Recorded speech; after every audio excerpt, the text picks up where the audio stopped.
Despite losing Spencer Strider for pretty much the entire season, the Atlanta Braves were still able to put together the best starting rotation in all of baseball, and it could be even better in 2025. We'll discuss all that on today's episode of Locked On Braves, so let's get into it.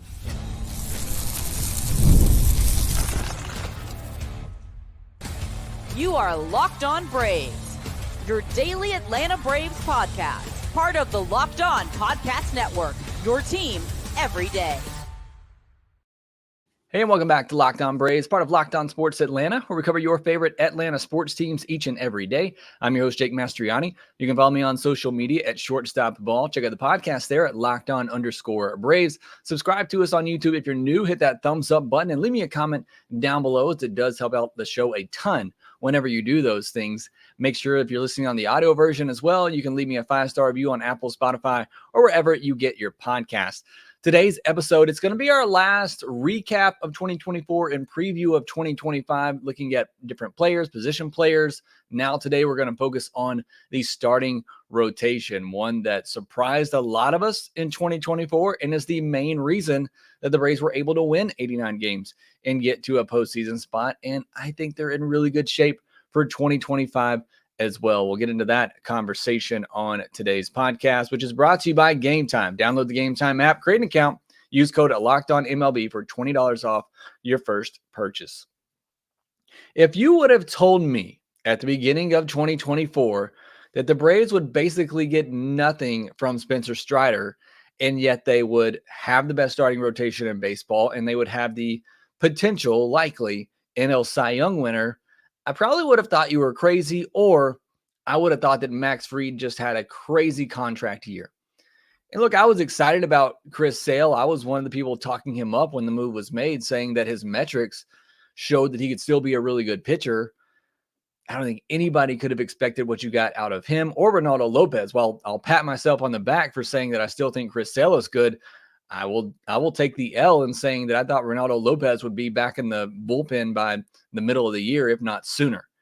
So both of those guys and what they were able to contribute are a huge reason why the Atlanta Braves were able to withstand losing somebody like Spencer Strider and still put up the numbers that they did. The pitching staff overall finished tied with the Mariners for the best ERA in all of baseball at 3.49, and they had the most team shutouts with 17. We talked a lot about how bad this offense was in 2024, and we don't really need to get into that.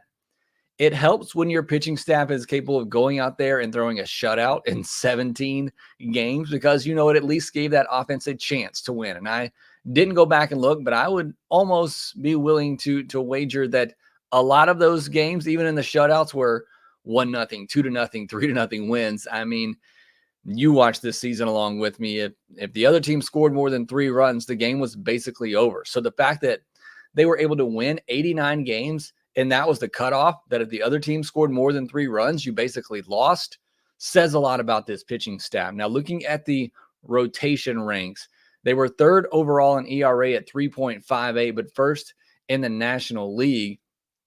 They were 5th in WHIP at 1.20, but 1st in the National League again. 6 of the 7 teams in terms of WHIP were AL teams, which is just kind of crazy. You think about it back in the day with the DH, used to only being in the American League. It always felt like the National League had the better pitching staffs and were always up there for pitching categories. And now you see it kind of go back and forth. So it's just, that was my initial thought when I saw 6 of the top 7 teams in terms of WHIP, and really, a lot of the ERA and other stats too were American League teams. Just very different from when I grew up watching baseball. Innings pitched, the Braves had the 3rd most innings pitched out of their starters, which I think is a key. Obviously, you want to try to keep your bullpen fresh. Anytime I think you're getting more innings out of your pitchers, that's a good thing. That usually means your pitchers are able to go deep in the games because they're pitching so well. So again, I don't think I'm breaking news or anything with that. Your pitchers go deep in the game. I think that is still the best recipe for winning and success. Yes, it could ultimately wear down your starters, but the Braves did a good job of getting guys extra rest, of bringing up guys for spot starts, going to a 6-man rotation at time. That I don't think that was necessarily the case. Home runs, they go up the 3rd fewest. Obviously, a big one there. You want to keep the ball in the ballpark, and the Braves did that extremely well. Batting average against, they were 9th at 239. So they did give up some hits. I mean, that's still top 10. It's very good, but they did give up some hits. However, they got the 5th most grounded into double plays. That's a stat that surprised me, mostly because Ozzy's not great at turning double plays. And I know he was hurt, and maybe that's why the number was so good this year. But I always just feel like there are so many double plays that could be turned that aren't because of Ozzy's big windup and his slow arm. But the Braves do get a lot of ground balls. Their pitchers get a lot of ground balls, and it led to a lot of double plays for the Braves this year. The rotation was first in K per nine at 9.54. Second best rotation for K per nine were the Twins at 9.22. So the Braves were 0.3 points higher than the next best team in K per nine. And that is after losing Spencer Strider, one of the best strikeout pitchers in the game. Of course, you replaced him with Chris Sale, who's one of the best strikeout pitchers in the history of baseball. But still, nobody was really expecting that. And this Braves rotation was the best at striking batters out. Now, if you wanted to look at one area of weakness for this pitching staff, it was the walks. And now the caveat to this is that it wasn't necessarily the main guys. It wasn't Max Fried, although he had his troubles with that. Chris Sale and Spencer Schwellenbach were some of the best at limiting free passes. So this was more so the other guys, I think, that started a lot this year. But they were 13th in walks per nine at 2.76. Again, still top half of the league. But that is their worst stat when you look at all of these stats that I'm about to lay out for you. You look at FanGraphs WAR, Brave starters led all of baseball with 17.4 FWAR. And this is interesting too. They had the 5th highest batting average on ball in play. So it's not like they were extremely lucky. We talked about that average a minute ago. It was only 9th best compared to all their other stats that were top of the league.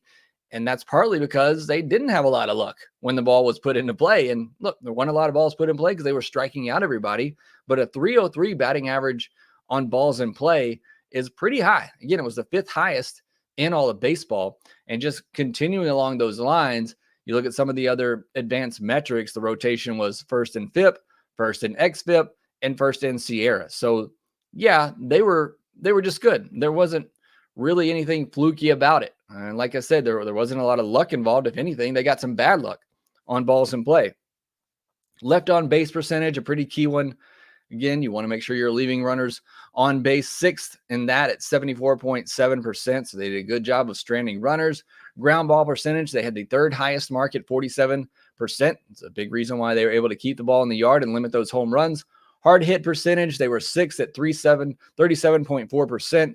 Average exit velocity against, they were first at 87.8 miles per hour. And barrel percentage, they were tied for first at 7.1%. So we look at a lot of those numbers from the offensive side to kind of evaluate, how a hitter is contacting a baseball and how that can lead to good results. You can look at it in the other side too, and pitchers who are able to, not give up that hard contact. And you can see from the Braves' perspective, it did help them limit the damage, not give up as many home runs. And so, again, whatever stat you want to look at, this pitching staff was, in my opinion, the best in baseball. You can maybe argue second best behind the Mariners. I think we're up there, but certainly in the National League, it was the best starting rotation in all of baseball, and they did it without Spencer Strider. Next, we're going to talk about the guys who got it done, and Chris Sale, Max Fried, Reynaldo Lopez, Spencer Schwellenbach, Charlie Morton. We'll talk about all of those guys and look at the future with them as well. Again, what is already set up to be a really good rotation in 2025 and one that could be even better with the return of Spencer Strider. We'll discuss that here next. PrizePicks is America's #1 daily fantasy sports app with over 10 million active members. PrizePicks is the easiest and most exciting way to play daily fantasy sports. Unlike other apps on PrizePicks, it's just you against the numbers. All you do is pick more or less on 2 to 6 player stat projections and watch the winnings roll in. And you can now win up to 100 times your money on PrizePicks with as little as 4 correct picks. You can turn $10 into $1,000. And PrizePicks is available in more than 30 states across the country, including Georgia and Alabama. The baseball season could be coming to a close if the Yankees want to choke this 5-0 lead that they have on Wednesday night.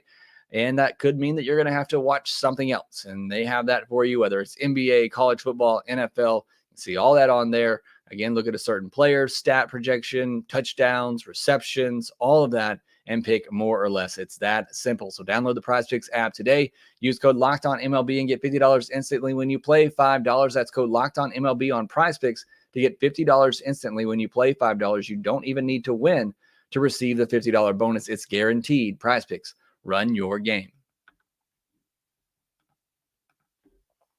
Thank you for making Locked On Braves your first listen of the day. Go check out Locked On MLB, where Sully will be recapping everything happening in the World Series and getting you set up for the offseason around Major League Baseball. You can check that out on YouTube or wherever you get your podcast. Part of the Locked On Podcast Network. It is your team every day. I have 2 episodes for you this week. We'll have our mailbag episode, and then I already have a pre-recorded offseason preview episode with Grant McCauley. I'll post that as soon as the World Series is over, which could be Thursday. We'll see, unless the Yankees want to come back, I guess, whatever you want to call it. They just blew a 5-0 lead. As we look at the current score, it's 5-5 now in the bottom of the 6th. Freddie Freeman with another big hit there. So if that ends, we'll post that on Thursday. If not, then we'll wait till whenever the World Series does end. It will end, and we're going to get into this offseason, which I am very excited about. We talked about 2024 and what made and how that rotation was so successful. Let's look at some individual performances. Chris Sale, 29 games started, 18-3 record, a 2.38 ERA, a 1.01 whip, 216 average against, 177 2/3 innings, 225 strikeouts. He was first in FanGraphs WAR among all starting pitchers at 6.4 and a K per 9. He was first there as well at 11.4. I think he's the easy choice for the NL Cy Young Award. Some people will make a case for Zach Wheeler because he pitched more innings. Look at this for a postseason award. Certainly Zach Wheeler has become one of the better postseason pitchers of all time. But I think it's pretty easily Chris Sale's. Obviously, I'm biased, but I think Chris Sale is going to win the NL Cy Young, and it's much deserved in what could be the final. I don't want to say final. He probably needs to get a few more years under his belt, but certainly will help increase his Hall of Fame resume, because he has been, as I said earlier, one of the best strikeout pitchers of our generation. Max Fried, 29 games started, 11-10 with a 3.25 ERA, a 1.16 whip, a 226 average against, 174 1/3 innings, 166 strikeouts, and he was 18th in FanGraphs WAR. I don't know about you, but when I think back at the 2024 season for Max Fried, I don't think 3.25 ERA and 1.16 whip and 174 innings.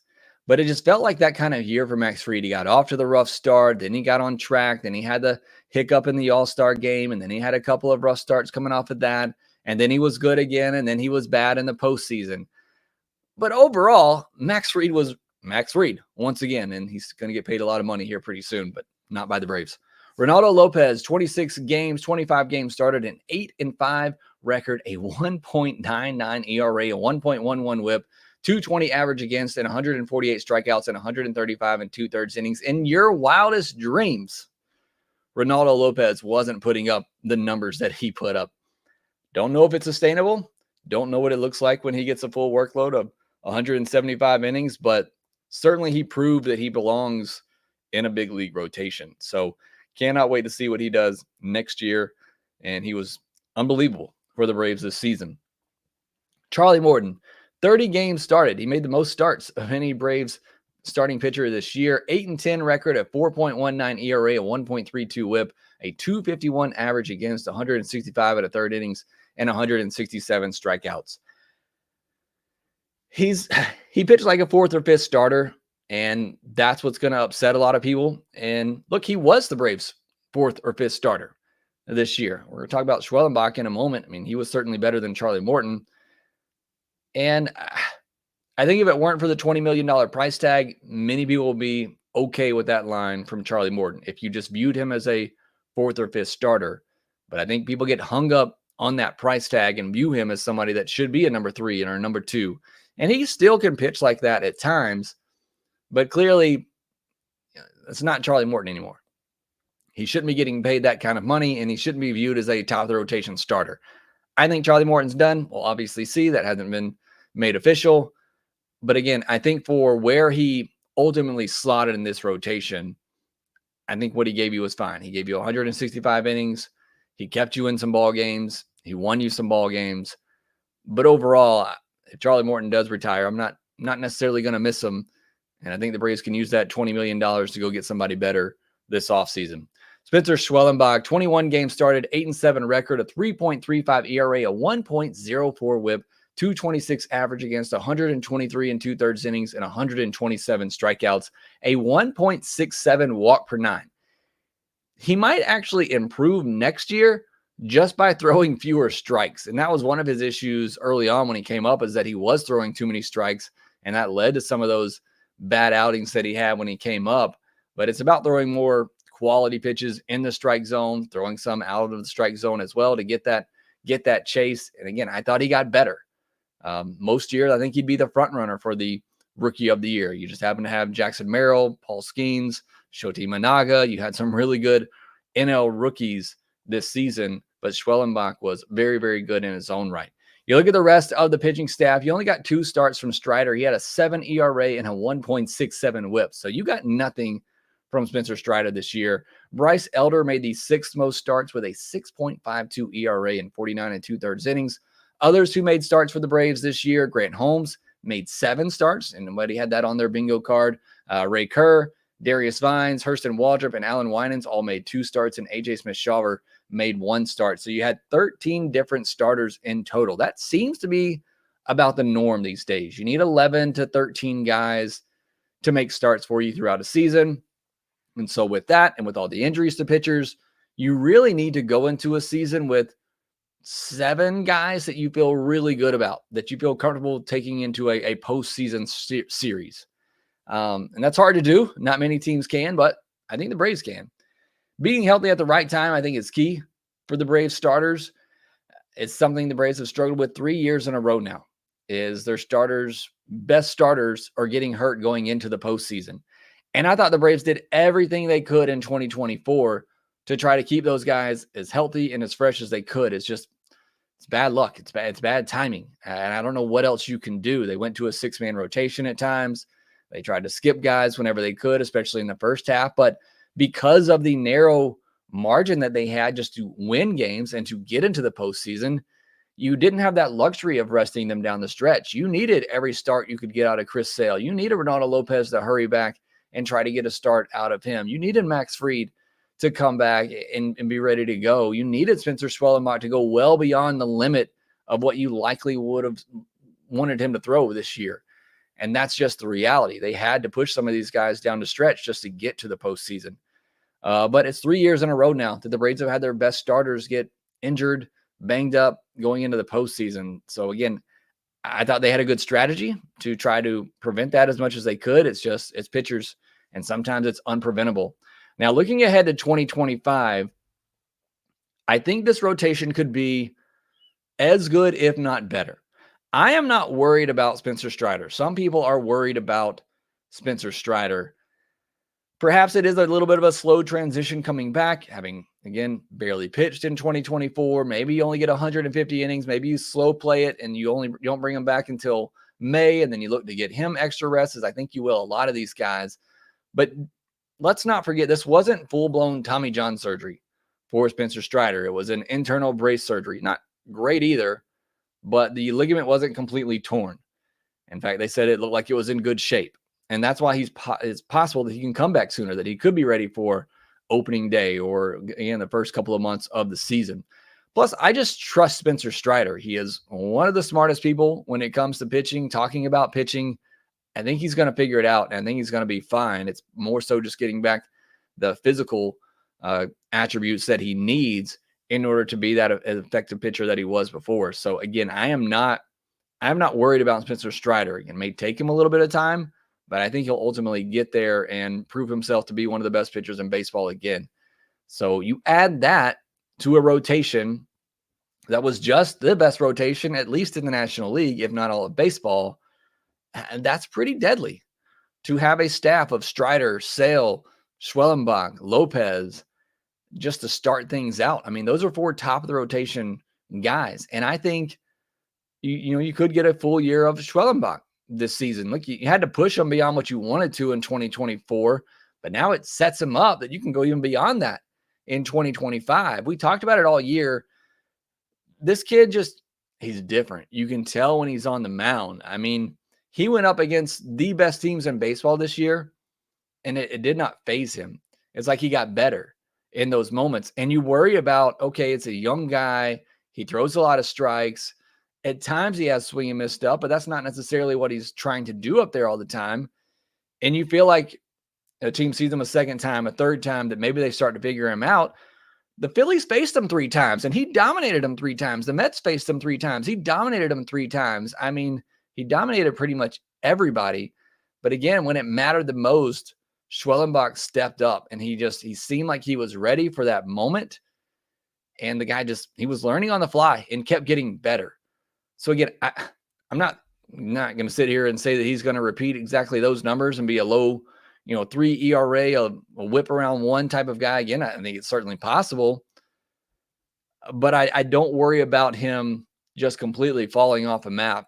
I don't think what he did this year was a fluke. I think he's going to be a really good pitcher for a long time. He just has that charisma. He has that it factor about him. He trusts his stuff. He knows he can compete up here, and that goes a long way. We've seen really good pitchers for the Braves come up, and it's taken them a while to try to get over that mental part of the game. Some of them don't, but when that switch comes on, then you see them turn into it. Kyle Wright is a perfect example of that, in my opinion. Somebody who had all the tools, had all the stuff. He just couldn't get over that mental hurdle, and once he did, it's a 20-game winner. And so I think Schwellenbach's already there. He's already mastered that mental part of the game. He trusts his stuff, and I think he's just going to get better and better. So I know a lot of you are talking. I've seen some of you in the comment section. I asked some of you, what's the first thing you think Alex Anthopoulos should do this offseason? And many of you had said, sign Spencer Schwellenbach. That's possibly on the table. I certainly, it wouldn't shock me. I'd probably put it over a 50% chance that it happens this offseason, that maybe you do a deal like Spencer Strider, because again, I trust Spencer Schwellenbach that he's going to be good. You never know about injuries, and that can certainly happen. He had Tommy John surgery when he came out, similar to Spencer Strider, and you see what happened with Spencer Strider. So again, injuries are just a part of the game, but I'm fully confident that Spencer Schwellenbach is going to be a good pitcher in this league for quite a while. Another year of development for AJ Smith-Shawver and Hurston Waldrop. Look, neither one of them were great this year, although AJ Smith-Shawver, he only got the 1 start, and it was pretty good, and then he got injured. Neither one of them should have had to pitch this year. AJ Smith-Shawver should not have had to pitch in 2023. If you were being realistic about both of these guys when they were drafted, I think for both of them, you should have been thinking we see their debuts in 2025. And so I think this is the year that those guys get a little bit more of that development, and maybe we see them get their opportunity, mid, late part of the season. And I just still think there's a lot of potential there for both of those guys to become really good starting pitchers in a rotation. The stuff is so good, and we know the issues. It's command. It's knowing how to throw, how to use your stuff. It's really just command, I think, control, whatever you want to call it, for Hurston Waldrop, and having to use that pitch mix. And if he can figure that out, which is not easy. He's been pitching for a while now, and that's still something he struggles with. But if something can click there, and they can figure out how to command and control those pitches in the zone a little bit more, I'm telling you, the guy has front of the rotation stuff. I truly believe that. And I think the same is true for AJ Smith-Shawver. So again, if either one of those click, and both those guys are big trade chips too. If there is a big trade to be made, I think those are 2 guys we could see moved. But if they are still here next year, I think there's a potential that if something clicks for either of those guys, that they could become real studs in the rotation. Perhaps another shot for Ian Anderson and Bryce Elder. Look, both of these guys have been really good in the past, particularly Ian Anderson, who's has a little bit longer track record at the major league level of being good and in the postseason. Bryce Elder, we all know that all-star first half that he had was fluky, but I've always said I think he can be a really solid 4th or 5th starter. I think he's got to get back to being that serviceable pitcher for the Braves, that they need him for a spot start here or there, that they can go to him. Even with all that and the names I just listed, I still think the Braves got to go out and get at least another middle of rotation arm. You just can't have enough arms. You can't expect all these guys to be healthy. You got to go out and get at least another middle of rotation arm. And I think you need to go out and try and get a veteran, as well for the depth. Again, you need 11 to 13 pitchers to get through a season. You need 7 to 8 guys that you feel pretty comfortable with going into a postseason. And that's not easy to do, but you need to go into the season with that, knowing that at least 1 or 2 of those guys are going to be hurt. And so that's what I would do if I'm the Braves. And if they're able to do that, I think this rotation is set up to be the best in baseball again. A couple of prospects that could be ready for an opportunity. The first ones that come to mind, Lucas Braun and Drew Hackenberg. They are knocking on the door. I don't think either of them are top-end talents, but those are guys that have certainly proven themselves to this point at the minor league level, and they are moving up the ladder and knocking on the door. So if there are a couple of prospects that could make their way into the big league rotation in 2025, it would be Lucas Braun and Drew Hackenberg. I don't think they would be that aggressive with a J.R. Ritchie, who I like more than those 2 guys, but he's coming back from Tommy John surgery last season. He's still working his way back as a young kid. I think he's younger than both of those guys. So I don't think they would push him, but this is the Braves. You just never know. But that's some more of the depth that you already have in the system. Next, we'll talk about the World Series, get some of your thoughts on the rotation. We'll do that here next. You shouldn't have to worry when you buy tickets to your next big event, and you don't when you use Gametime. Tell you about Gametime because that's the ticketing app that I use whenever I go to a Braves game. What I will do, I know I'm going to be checking the Gametime app constantly because they have flash deals. Sometimes tickets prices get cheaper right up to the start of the game. So you just always have to be checking the app because they have some great deals. Last game I went to, I got a couple of tickets in the 100 section for $100 for 2 tickets. I mean, you got to be checking the Gametime app because they have some amazing deals in there. You can filter it so you get all in prices. You know what you're paying, and you can see the view from your seats. You know exactly what it's going to look like, and you get the Gametime guarantee. That means you'll get the best price. You find tickets in the same section in a row for less. Gametime will credit you 110% of the difference. Take the guesswork out of buying tickets with Gametime and use our code LOCKEDONMLB to get $20 off your first purchase. Terms apply. Again, create an account and redeem code LOCKEDONMLB for $20 off. Download Gametime today. Last minute tickets, lowest price guaranteed.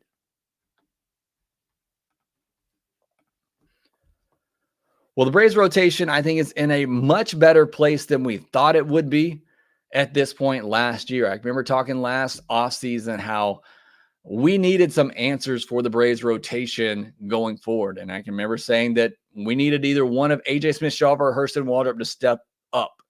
And it wasn't either one of them. It was Spencer Schwellenbach. And then you had Lopez break out. You had Chris Sale become a Cy Young. And now you feel really good about the rotation in 2025, adding Spencer Strider to that mix. So again, from where we were a year ago to where we are now, we're in a position where Max Fried can walk. You can give him the qualifying offer. He can sign his 6-year, $170 million deal to go play in Chicago or LA or wherever he's going to go. And you can be okay. Would I love to have Max Fried back? Yeah.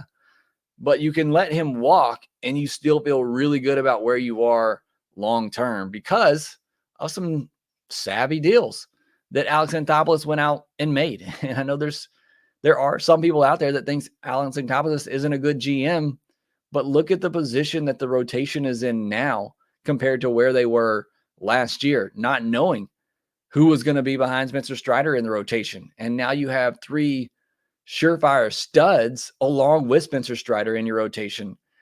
So I feel really good about this Braves rotation going forward. And again, I think it could get even better. So I'm excited to see what they can do. I'm excited to see what they do in the offseason. Like I said, I don't think you can just sit back and relax on the guys that you have. I think you need to go out and continue to add to that. And you need to go out and continue to build some depth there. I asked some of you if Fried and Morton are gone and no major moves are made for the rotation this offseason. How are you feeling about it going into 2025? Chick says, not great injury concerns with Sale and Lopez. What will Strider look like? How about Schwellenbach? No 5th starter ready in the minors. So there's a bit of a different view than what I have. I'm very excited about the rotation, even if they don't bring in anybody else, but I think they will. Jared Vickery says, about like I have the last 5 years, like we're wasting a championship window. Morton or Fried or both wouldn't really help that, though. Brent Thomas, do not like it. Man, am I off on this? A lot of you are being very negative on the rotation going forward. I'm very excited about where the rotation is. I mean, health is always going to be an issue.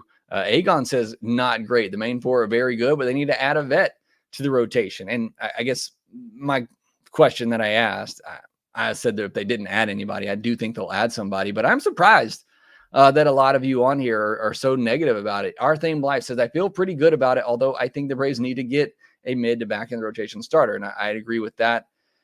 Tom Ace, if Reed is gone, then they have to get another quality starter. Again, I agree with that. Kirby D, standing still is not an option. So again, maybe you all disagree with me and maybe I'm off base on this. Let me know in the comments section.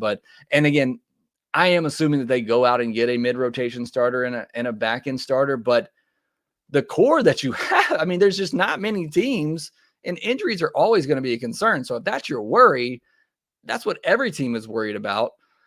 But I can promise you are not going to find many teams that have a better core than what the Braves are going to have going into 2025 with Strider, Sale, the reigning NL Cy Young winner, Reynaldo Lopez, who matched Paul Skeens and what he did in his rookie season that everybody's talking about, and Mr. Schwellenbach, who again in a normal year probably wins NL Rookie of the Year. So I'm surprised to see that some of you aren't as excited as I am about this pitching staff going into 2025. But again, let me know if you disagree, like many people on social media seem to.